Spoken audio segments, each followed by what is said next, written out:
Question പേപ്പറിൽ ഉറപ്പായും കാണുന്ന ഒരു ചോദ്യം. വെറും 3 പോയിന്റുകൾ പഠിച്ചു വെച്ചാൽ നമുക്ക് ആ മാർക്ക് ഉറപ്പിക്കാം. Yes, it is me Muhammad Shaju from Xylem learning. ഇന്ന് നമ്മൾ ഡിസ്കസ് ചെയ്യാൻ പോകുന്ന ടോപ്പിക് ഇഫ് ക്ലോസ് ആണ്. ഇഫ് ക്ലോസ് നമ്മൾ എല്ലാ ക്വസ്റ്റ്യൻ പേപ്പറിലും കാണാറുണ്ട് അല്ലെ. ഫിൽ ദ ബ്ലാങ്ക്സ് ആയിട്ടോ കോൺവെർസേഷൻ കംപ്ലീറ്റ് ആക്കാനോ എഡിറ്റിംഗിലോ ഒക്കെ ഈ ക്വസ്റ്റ്യൻ നമുക്ക് പ്രതീക്ഷിക്കാം.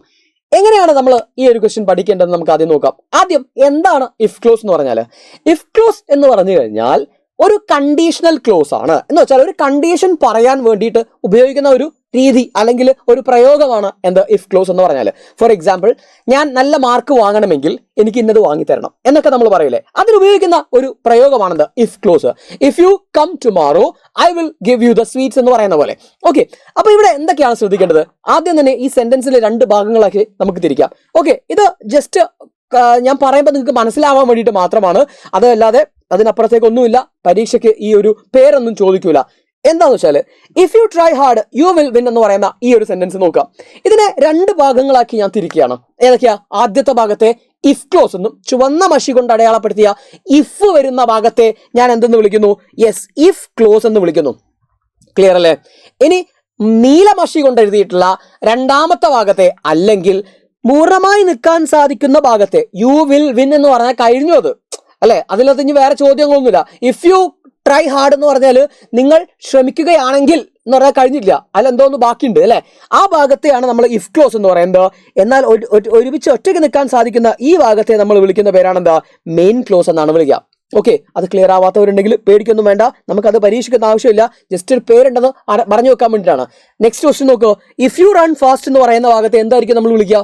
ഇഫ് ഉള്ള ഭാഗത്തെ എന്തായിരിക്കും വിളിക്കുക? ഇഫ് ക്ലോസ് എന്നാണ് വിളിക്കുക. ഓക്കെ, എന്നാൽ if you will win the medal എന്ന് പറയുന്ന ആ പൂർണ്ണമായി നിൽക്കാൻ സാധിക്കുന്ന, ഒറ്റയ്ക്ക് നിൽക്കാൻ സാധിക്കുന്ന, കംപ്ലീറ്റ് ആയ മീനിങ് ഉള്ള ആ ഭാഗത്തെ നമ്മൾ എന്ത് വിളിക്കും? യെസ്, അവിടെയാണ് നമ്മൾ മെയിൻ ക്ലോസ് എന്ന് പറയാം. അപ്പൊ ഞാൻ മെയിൻ ക്ലോസ് ഇഫ് ക്ലോസ് എന്ന് പറയുമ്പോൾ നിങ്ങൾക്ക് അത് മനസ്സിലാവാൻ വേണ്ടിയാണ് ഞാനത് പറഞ്ഞത് എന്താന്ന്. ഓക്കെ, വിട്ടേക്ക്, അത് കിട്ടിയില്ലെങ്കിൽ വേണ്ട, കുഴപ്പമില്ല. നമുക്ക് നേരെ ഈ പറഞ്ഞ 3 പോയിന്റിലേക്ക് വരാം. എങ്ങനെ പഠിച്ചാലും നമുക്ക് മാർക്ക് കിട്ടണം അല്ലെ. വളരെ ഈസി ആയിട്ട് പഠിച്ചിട്ട് സ്മാർട്ട് വർക്കിലൂടെയാണ് നമ്മൾ മാർക്ക് സ്കോർ ചെയ്യേണ്ടത്. നോക്കാം, ശ്രദ്ധിച്ചു നോക്കിക്കോ. 3 പോയിന്റ് നമ്മൾ പറയുന്നുള്ളൂ. ആദ്യത്തെ ചോദ്യത്തിലേക്ക് വരാം. ഫസ്റ്റ് കണ്ടീഷൻ എന്താ നോക്കാം. ഫസ്റ്റ് കണ്ടീഷൻ ആണ് പറയുന്നത് ഇഫ് യു കം ടുമോറോ എന്ന് പറയുന്ന ഈ ക്വസ്റ്റ്യനകത്ത് ഇഫ് യു കം ടുമോറോ ഇങ്ങനെയാണ് നമുക്ക് ക്വസ്റ്റ്യൻ കിട്ടിയത് വിചാരിക്കാം. അപ്പൊ നമ്മൾ വേഗം നോക്കേണ്ടത് ഇഫ് വരുന്ന ഭാഗമല്ലേ ഇത്, അപ്പൊ ഇഫ് ക്ലോസ് എന്ന് പറയുന്ന ഭാഗമല്ലേ ഇത് അല്ലെ. ഈ തന്നിരിക്കുന്ന ഭാഗത്തെ വെർബിനെ വേഗം ഐഡന്റിഫൈ ചെയ്യാം. ഏതാണ് വേർബ് എന്ന് പറഞ്ഞാൽ? വേർബ് എല്ലാവർക്കും അറിയാം. വേർബ് എന്ന് പറഞ്ഞാൽ ക്രിയയാണ്, പ്രവൃത്തിയാണ് അല്ലെ. എന്തെങ്കിലും പ്രവൃത്തിയല്ലേ നമ്മൾ വേർബ് എന്ന് പറയുക. അപ്പൊ ഇവിടെ ഏതായിരിക്കും? ഇഫ് അല്ല, യു അല്ല, ടുമോറോ അല്ല. വെർബ് ക്രിയ എന്ന് പറയുന്നത് ഏതാണ്? പ്രവൃത്തി. കം എന്ന് പറയുന്നതാണ് അല്ലെ. പ്ലേ, ഡാൻസ് അല്ലെങ്കിൽ റീഡ്, റൈറ്റ്, ഇതൊക്കെയല്ലേ വേർബ് എന്ന് പറയുന്നത്. അപ്പൊ ഞാൻ ഐഡന്റിഫൈ ചെയ്തു വേർബ് ഏതാണെന്ന് ഞാൻ ഐഡന്റിഫൈ ചെയ്തു. ഏതാണ് വേർബ്? യെസ്, അത് ഏതാണോ വേർബ്? കം എന്ന് പറയുന്ന വേർഡാണ് വേർബ്. അപ്പൊ ഈ കം എന്ന് പറയുന്ന വേർബ് ഏത് ടെൻസിലാണെന്ന് ഞാനൊന്ന് നോക്കണം. ടെൻസ് എന്ന് പറഞ്ഞാൽ പ്രസന്റ് ടെൻസ് ഉണ്ട്, പാസ്റ്റ് ടെൻസ് ഉണ്ട്, പാസ്റ്റ് പെർഫെക്റ്റ് ടെൻസ് അല്ലെ. ഇവിടെ ഫ്യൂച്ചർ ടെൻസ് വേണ്ട. പ്രസന്റ് ടെൻസ് ആണോ പാസ്റ്റ് ടെൻസ് ആണോ നോക്കിയാൽ മതി. ഏതാ? പ്രസന്റ് ടെൻസ് ആണോ പാസ്റ്റ് ടെൻസ് ആണോ? ഇത് പ്രസന്റ് ടെൻസ് ആണ് സാർ, കാരണം കമ്മിന്റെ പാസ്റ്റ് ടെൻസ് കെയിം ആണെന്ന് എനിക്കറിയാം. അപ്പോൾ ഞാൻ ആദ്യം മനസ്സിലാക്കി തന്നിരിക്കുന്ന ക്വസ്റ്റ്യനിലെ വെർബ് പ്രസന്റ് ടെൻസ് ആണെങ്കിൽ, തന്നിരിക്കുന്ന വെർബ് ഏത് ടെൻസ് ആണെങ്കിൽ? പ്രസന്റ് ടെൻസ് ആണെങ്കിൽ, പ്രസന്റ് ടെൻസ് ആണെങ്കിൽ നമുക്ക് ഈ ഭാഗത്ത് രണ്ടാമത്തെ ഭാഗത്ത് എന്തൊക്കെ ഉപയോഗിക്കാം? ഒന്നുകിൽ നമുക്ക് വിൽ ഉപയോഗിക്കാം, അല്ലെങ്കിൽ നമുക്ക് ഷാൽ ഉപയോഗിക്കാം, അല്ലെങ്കിൽ നമുക്ക് ക്യാൻ ഉപയോഗിക്കാം, അല്ലെങ്കിൽ നമുക്ക് മേ ഉപയോഗിക്കാം. ഇതിലേത് വേണമെങ്കിലും നിങ്ങൾ ഉപയോഗിച്ചാലും ആൻസർ കറക്റ്റ് ആണ്, പക്കയാണ്. ഓക്കെ, അപ്പൊ ഒരു കൺഫ്യൂഷൻ വേണ്ട. എന്തൊക്കെ ഉപയോഗിക്കാം? തന്നിരിക്കുന്ന വെർബ് പ്രസന്റ് ടെൻസ് ആണെങ്കിൽ ഒന്നാമത്തെ കണ്ടീഷൻ ആണെന്ന് മനസ്സിലാക്കുക. അങ്ങനെയാണെങ്കിൽ നമുക്ക് ഉപയോഗിക്കാൻ പറ്റുന്ന വാക്കുകളാണ് വില്ല്, ക്യാന്, ഷാലുമേ. ഇതിലേതും കുട്ടിക്ക് എഴുതാം. പരീക്ഷ പേപ്പർ നോക്കുന്ന ആള് അത് മാത്രമേ നോക്കുന്നുള്ളൂ. ഇവിടെ ആൻസറിൽ വില്ല്, ഷാല്, മേ, ക്യാൻ ഇതിലേതെങ്കിലും വന്നിക്കുന്നതാണ് നോക്കുക. അപ്പൊ ഈ ബാക്കി ഞാൻ സെന്റൻസിൽ ഒന്ന് കംപ്ലീറ്റ് ചെയ്യാൻ പോണ്. ഇഫ് യു കം ടുമോറോ, ഞാൻ പറയാണ് നിങ്ങൾ നാളെ വരികയാണെങ്കിൽ I will give U sweet. 3 കൂടി എഴുതി വെക്കരുത് കേട്ടോ, ഏതെങ്കിലും ഒന്ന് എഴുതിയാൽ മതി. I will give you sweets എന്ന് ഞാൻ പറഞ്ഞു. Okay, I will give you sweets എന്ന് ഞാൻ പറഞ്ഞു. ആൻസർ കഴിഞ്ഞു. എന്നാൽ രണ്ടാമത്തെ കണ്ടീഷൻ നോക്കുക. ഇഫ് യു കെയിം എന്നാണ് ചോദ്യം. ഇഫ് യു കെയിം എന്നാണ് ചോദ്യം. അപ്പൊ ഞാൻ വെർബ് നോക്കുന്നു. സാധാരണ നമ്മളെ റൂൾ പ്രകാരം വെർബാണ് നോക്കേണ്ടത്. ഇഫിന്റെ ഭാഗത്ത് വരുന്ന വെർബ് നോക്കി ഏതാണ്? കെയിം ആണ്. കെയിം എന്ന് പറഞ്ഞാൽ ഏതാണ് ടെൻസ്? കെയിം എന്ന് പറഞ്ഞാൽ പാസ്റ്റ് ടെൻസ് ആണ് സാർ. പ്രസന്റ് ഏതായിരുന്നു? കമ്മാണ്. കെയിം അതിന്റെ പാസ്റ്റ് ആണ്, അതെല്ലാവർക്കും അറിയാലോ. അങ്ങനെ പാസ്റ്റ് ടെൻസ് ആണ് തന്നിരിക്കുന്ന വെർബ് എങ്കിൽ നമ്മൾ എന്താ ചെയ്യേണ്ടത്? നമുക്കിപ്പുറത്ത് എന്തൊക്കെ ഉപയോഗിക്കാം? ഞാൻ നേരത്തെ പറഞ്ഞതുപോലെ നമുക്ക് വുഡോ അല്ലെങ്കിൽ കുഡോ അല്ലെങ്കിൽ മൈറ്റോ അല്ലെങ്കിൽ ഷുഡോ ഉപയോഗിക്കാം. നേരത്തെ പറഞ്ഞതിൻ്റെ ഒക്കെ പാസ്റ്റ് ടെൻസ്. വില്ല് വുഡായി, ക്യാൻ കുഡായി, മേ മൈറ്റായി, ഷാൽ ഷുഡായി. മനസ്സിലായില്ലേ? അപ്പോ ഇവിടെ പാസ്റ്റ് ടെൻസ് ആണ് തന്നിരിക്കുന്ന വെർബ് എങ്കിൽ, തന്നിരിക്കുന്ന വെർബ് ഏത് ടെൻസ് ആണെങ്കിൽ? പാസ്റ്റ് ടെൻസ് ആണെങ്കിൽ രണ്ടാമത്തെ കണ്ടീഷൻ ആണെന്ന് മനസ്സിലാക്കുക. അപ്പുറത്ത് വുഡ് കുഡ് ഷുഡ് മൈറ്റ് ആണ് നമ്മൾ ഉപയോഗിക്കേണ്ടത്. അപ്പൊ ഈ ആൻസർ ഞാൻ ഫില്ല് ചെയ്യാണ്. I would give you sweets. I would give you sweets. നീ നാളെ വരികയാണെങ്കിൽ ഞാൻ നിനക്ക് മിഠായി തരും എന്ന് തന്നെയാണ് നമ്മൾ പറയുന്നത്. Okay, if you came I would give you sweets എന്നാണ് വരുന്നത്. എന്നാൽ മൂന്നാമത്തെ കണ്ടീഷൻ എന്താന്ന് നോക്കാം. മൂന്നാമത്തെ കണ്ടീഷനിൽ ഒരു പ്രത്യേകത ഉണ്ട്.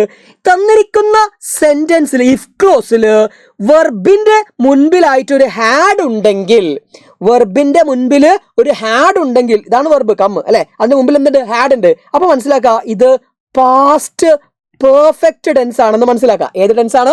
Past perfect tense. അല്ലെങ്കിൽ മൂന്നാമത്തെ കണ്ടീഷൻ ആണെന്ന് മനസ്സിലാക്കുക. എത്രാമത്തെ കണ്ടീഷൻ?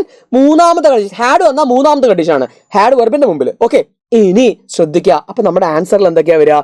യെസ്, അപ്പൊ നമ്മൾ മനസ്സിലാക്കണം. ഒന്നുകിൽ നമ്മൾ ആൻസറിൽ എന്ത് എഴുതണം? വുഡ് ഹാവ്, അല്ലെങ്കിൽ കുഡ് ഹാവ്, അല്ലെങ്കിൽ ഷുഡ് ഹാവ്. മൈറ്റ് ഹാവ് നമ്മൾ അങ്ങനെ ഉപയോഗിക്കാറില്ല. ഓക്കെ, ഇനിയിപ്പോൾ അത് ഓർത്ത് വെച്ചാലും കുഴപ്പമൊന്നുമില്ല. അപ്പൊ എന്താ ആൻസർ എഴുതി നോക്കുക. If you had come I would have given you sweets. Given എന്നാവും. മൂന്നാമത്തെ കണ്ടീഷനിൽ മാത്രം ഒരു പ്രത്യേകത ഉണ്ട്. വെർബ് ഇവിടെ അല്ലെ ഗിവൺ എന്നായിട്ടുണ്ട്. നോക്ക്, ഇവിടെ നമ്മൾ ഗിവ് എന്ന് മാത്രമല്ല എഴുതിയത്, ഇവിടെ നമ്മൾ ഗിവ് എന്ന് മാത്രമല്ല എഴുതിയത് അല്ലെ. V1 ആണ്. പക്ഷെ ഇവിടെ വരുമ്പോ V3 ആവും. അതും കൂടെ ഒന്ന് ഓർത്തു വെക്കുക. ഒന്നുമില്ല, നമ്മളെ മൂന്നാമത്തെ കണ്ടീഷനിൽ വെർബിന്റെ മുൻപിലായിട്ട് ഹാഡ് ഉണ്ടെങ്കിൽ, ഹാഡ് എന്ന് പറയുന്ന ആൾ ഉണ്ടെങ്കിൽ നമ്മൾ അപ്പുറത്ത് എന്തൊക്കെ ഉപയോഗിക്കാം? Would have, could have, should have, ഇതിലേതെങ്കിലും ഉപയോഗിക്കാം. പ്ലസ് ആരെയും കൂടെ ഉപയോഗിക്കണം നമ്മൾ V3, വെർബിന്റെ മൂന്നാമത്തെ രൂപം. അത് അറിയാത്ത ആൾക്കാരുണ്ടാവും. വെർബിന്റെ മൂന്നാമത്തെ രൂപം എന്താണ്? വെർബിന് 3 രൂപങ്ങൾ ഉണ്ടാവും. ഒന്ന് ഗോ, V2 എന്താ? അതിന്റെ വെന്റ്, പാസ്റ്റ് ടെൻസ് ആണ്, വെന്റ്. V3 എന്താ? ഗോൺ ആണ്. റൈറ്റ്, റോട്ട്, റിട്ടൺ ആണ്. പ്ലേ, പ്ലേഡ് തന്നെയാണ്. കമ്മ്, കെയിം, കമ്മ് തന്നെയാണ്. അപ്പൊ ഇങ്ങനെ വേർബിന് നമ്മൾ ചെറിയ ക്ലാസ്സിലൊക്കെ പഠിച്ചിട്ടുണ്ട്. ഇങ്ങനെ 3 രൂപങ്ങൾ ഉണ്ടാവും. നമുക്ക് അറിയാവുന്ന ഒരു ക്വസ്റ്റ്യൻ തന്നെയായിരിക്കും നമുക്ക് വരിക. അവിടെ ഒന്നും സീനൊന്നുമില്ല, അവിടെ ഒന്നും പ്രശ്നമൊന്നുമില്ല. Give, gave, given, write, wrote, written, run, ran, run, play, played, played. ഇതാണ് മൂന്നാമത്തെ രൂപം എന്ന് പറയുന്നത്. അപ്പൊ അവിടെ മൂന്നാമത്തെ രൂപം ഉപയോഗിക്കേണ്ടത് ഏതിലാണ്? തേർഡ് കണ്ടീഷനിലാണെന്ന് നിങ്ങൾ ഓർത്തു വെക്കുക. ഇത്രയും 3 പോയിന്റ് മാത്രം പഠിച്ചാൽ മതി, നിങ്ങൾക്ക് ഈ ഒരു മാർക്ക് ഉറപ്പിക്കാം. ഒരു മാർക്കിലല്ല, ചിലപ്പോൾ ഈ പറഞ്ഞ പോലെ എഡിറ്റിംഗിൽ വരാം, അതുപോലെ ഫിൽ ദ ബ്ലാങ്ക്സിൽ വരാം, അല്ലെങ്കിൽ കോൺവെർസേഷൻ കംപ്ലീഷനിൽ വരാം. ഇങ്ങനെയൊക്കെ നമുക്ക് ക്വസ്റ്റ്യൻ വരാറുണ്ട്. So this is very important. നിങ്ങളത് കറക്റ്റ് മനസ്സിലാക്കി എന്ന് വിചാരിക്കുന്നു. ഒന്നും കൂടെ ഞാൻ പറഞ്ഞുതരാം. ഫസ്റ്റ് കണ്ടീഷൻ എന്ന് പറഞ്ഞാൽ തന്നിരിക്കുന്ന ക്വസ്റ്റ്യനിലെ വെർബിനെ നമ്മൾ കണ്ടുപിടിക്കുന്നു. വെർബ് ഏതാണ്? പാസ്റ്റ് പ്രസന്റ് ടെൻസ് ആണെങ്കിൽ ഫസ്റ്റ് കണ്ടീഷൻ വില്ല്, ക്യാൻ, ഷാൽ, മേ നമ്മുടെ ആൻസർ ഉപയോഗിക്കാം. രണ്ടാമത്തെ കണ്ടീഷൻ എന്താണ്? പാസ്റ്റ് ടെൻസ് ആണ് വെർബ് എങ്കിൽ നമുക്ക് അപ്പുറത്ത് എന്തൊക്കെ ഉപയോഗിക്കാം? യെസ്, ആ മെയിൻ ക്ലോസിൽ നമുക്ക് വുഡ്, കുഡ്, ഷുഡ്, മൈറ്റ് ഉപയോഗിക്കാം.